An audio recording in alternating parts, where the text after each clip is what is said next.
বগুড়ার মহাস্থানগড়ে পাথরের দুধ ডাললেই মনের আশা পূরণ হয়, এ বিষয়ে ইসলাম কি বলে? এটা শুধু বগুড়ার মহাস্থানগড়েই না, এটা বাংলাদেশের আরও বিভিন্ন জায়গাতে আছে।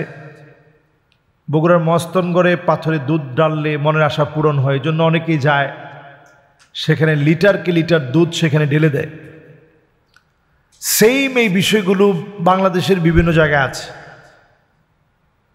আসলে এই জাতীয় কোনো কাজ করলে কি আসলে কোনো কাজ হয়? কোনো কাজ তো হয় না। বরং আপনি এটা মনে করে কোনো পাথরের ভিতরে আপনি দুধ যদি ঢেলে দেন, আপনি কতগুলা গুনায় গুনাহগার হলেন আপনি একটু চিন্তা করেন। এক নাম্বার, আপনি অপচয় করলেন। বাহিরে অসংখ্য মানুষ না খাওয়া অবস্থায় আছে, তাদেরকে আপনি 10 টাকা দিলে বলেন একটু কাজ করতে পারেন না? আরে আপনার মতো কত মানুষ কাজ করে খায়, আর ঠিকই আপনি মনের বাসনা পূরণ করার জন্য সেখানে গিয়ে দুধগুলো ঢেলে দিলেন, অপচয়ের গুনায় গুনাহগার হলেন। 2 নাম্বার, শিরকের গুনায় গুনাহগার হলেন। আপনি মনে করছেন যে এখানে দুধ ডাললেই মনের বাসনা পূর্ণ হবে। কোথাও কোনো কিছু ডাললে কোনো কিছু পূর্ণ হয় না। যদি আল্লাহ রাব্বুল আলামিন না চান, বিইذনি রব্বিনা, যদি আল্লাহ তাআলা না চান, তাই আপনি যদি মনে করেন এখানে দিলে কিছু হবে, এটা শিরক হবে। এর পরের অন্যায় হচ্ছে পাথর পূজার শামিল হওয়া। আপনি এই যে কাজটা করতেছেন যে এই পাথরের মধ্যে দুধ ডাললেই কিছু একটা হবে, ভাগ্যের পরিবর্তন হবে, এটা পাথর পূজা। নবী সাল্লাল্লাহু আলাইহি সাল্লাম হাদিসের মধ্যে বলছেন, আখিরি জামানায় এমন সময় আসবে, হাত্তা ইয়াবুদাল লাত ওয়াল উজ্জা, এক সময় মক্কার লোকেরা লাত, মানাত, উজ্জা, হুবাল বিভিন্ন মূর্তির পূজা করত।